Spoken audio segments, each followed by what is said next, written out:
Kalau kita bandingkan kondisi dari bursa futures Wall Street dengan compare dengan bursa di kawasan Asia dan juga bursa domestik kita, mereka masih tipis-tipis pelemahannya sementara kita sudah berada di zona kekhawatiran begitu Betul. ya dan cukup dalam sekali kondisi yang terjadi. Nah, kalau kita coba lihat dari posisi indeks harga saham gabungan, kemudian sentimen-sentimennya pendekatannya lewat mana nih Rian yang kamu lihat begitu ya? Mungkin yang bisa diperhatikan oleh investor walaupun cuma tinggal 1 hari besok saja bertransaksi di hari Rabu. Baik Maria, kalau memang kita melihat ini kan ada berbagai sentimen-sentimen pemirsa dan juga Maria, karena mengikuti penutupan tadi sesi pertama, sesi kedua juga nampaknya mulai bergerak loyo dan juga dalam zona merah, ada berbagai sentimen karena membuat pelaku pasarnya akhirnya wait and see, di mana kita bahas dulu dari dalam negeri Maria. Kalau kita lihat untuk dari dalam negeri sendiri seperti yang sebelumnya kita sampaikan libur panjang sehingga membuat hari di mana para pelaku saham bisa menentukan keputusan ini hanya semakin sempit, hanya 3 hari saja, dan ini pun juga menjadi salah satu alasannya dan juga membuat IHSG akhirnya berbalik arah ke zona merah dan juga pemirsa selain itu pun memang menyebabkan investor cenderung kurang bergairah untuk berburu saham dan cenderung melakukan aksi profit taking. Dan tak hanya itu yang tadi memang kita bahas juga di sini ada RDG Bank Indonesia di mana koreksi IHSG terjadi karena investor cenderung wait and see pemirsa dan juga menanti keputusan suku bunga Bank Indonesia yang akan diumumkan pada Rabu besok Maria.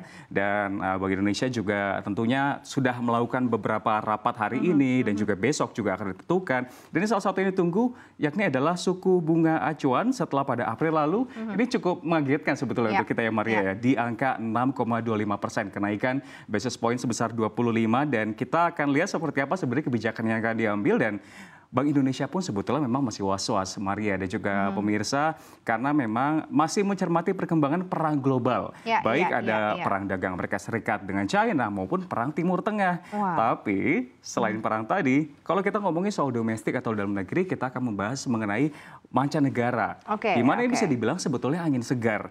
Karena memang seperti yang kita ketahui pemirsa, inflasi Amerika Serikat yang melandai menuju target The Fed di 2% karena memang sebelumnya beberapa pejabat-pejabat di The Fed ini mengumumkan dan juga menyatakan bahwa nampaknya akan segera menuju ke target di 2% untuk inflasi dan ini akhirnya memberikan optimisme terhadap para pelaku pasar, terhadap ruang bank sentral Amerika Serikat untuk dapat mulai mempertahankan atau menurunkan level suku bunga acuannya Maria. Dan hal ini juga tentunya berdampak profit berdampak positif terhadap beberapa pasar emerging market termasuk Indonesia di mana ini mendorong aliran dana asing untuk masuk ke pasar domestik. Walaupun sekarang mungkin belum kita rasakan tapi kan kita bisa melihat proyeksi ke depannya karena dalam kondisi was-was yang seperti kita sampaikan sebelumnya dan rupiah menguat, Bank Indonesia juga berpeluang tentunya untuk ikut memangkas suku bunga. Jadi kalau kita lihat beberapa sentimennya dari dalam negeri ini nampaknya was-was tapi dari luar negeri inilah yang membuat IHSG anomali karena ada angin segar. Tapi secara sektoral kita akan lihat ini suatu hal yang menarik khususnya terkait dengan energi. Kalau kita melihat berita duka, kabar dari Presiden Iran, Raisi yang dinyatakan meninggal dunia dalam kecelakaan dan kita masih belum tahu alasannya seperti apa. Ini membuat harga minyak dunia akhirnya kemarin sempat melambung naik WTI, Brent ini dan juga akhirnya membuat para pelaku pasar pun juga was-was terkait dengan stok yang ada. Namun akhirnya kita ketahui baru-baru ini pun Israel sudah menyatakan bahwa mereka tidak terlibat. Walaupun mungkin penyelidikan masih akan terus dilakukan. Sehingga memberikan ketenangan bagi para pelaku pasar. Dan ini juga menjadi salah satu sentimen yang membuat harga minyak dunia akhirnya mulai turun atau melandai. Semakin murah katakanlah seperti itu.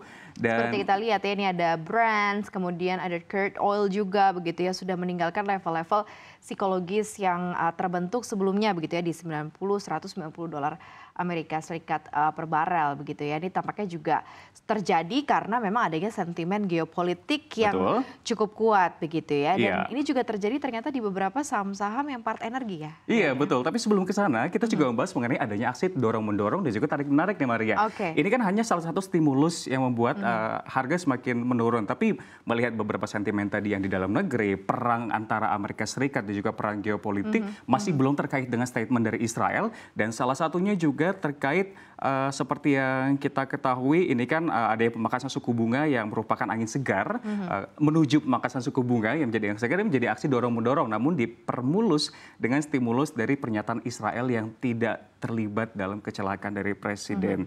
Dan kita melihat ini tuh turut berdampak bagi sejumlah emiten dalam negeri.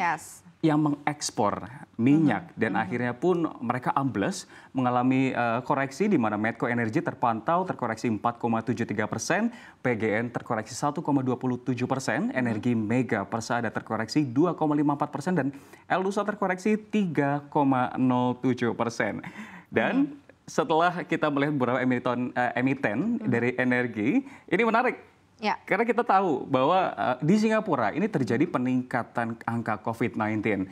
Ini mungkin juga menjadi salah satu mengapa sektor kesehatan, tidak berbicara mengenai sektor kesehatan. Sektor kesehatan secara umum memang terkoreksi. Ya, Tapi ada beberapa emiten-emiten yang menarik perhatian saya justru malah mengalami apresiasi. Salah satunya adalah Kimia Farma yang kita ketahui sebagai pemasok obat. Ini mengalami apresiasi sebesar 7,95%. Sehingga ini menunjukkan bahwa bagaimana nih selanjutnya jika memang kita tidak mengharapkan tentunya, tapi angka COVID-19 dari Singapura ini terjadi kenaikan di Indonesia, kita juga akan melihat bagaimana proyeksi ke depannya untuk emiten kesehatan khususnya farmasi. Seperti itu, Maria. Setelah sekian lama melandai begitu ya, emiten-emiten farmasi ini kemudian tetap ada performanya setelah kemudian isu terkait mengenai flu Singapura ini. Walaupun kita lihat nanti seperti apa mungkin bisa diperhatikan secara lebih detail kinerjanya ya. Dan ini disclaimer on ya, Rian ya. Kami kembalikan lagi kepada Anda untuk memilih saham-saham dan juga pilihan-pilihan saham untuk jadi portofolio saham Anda.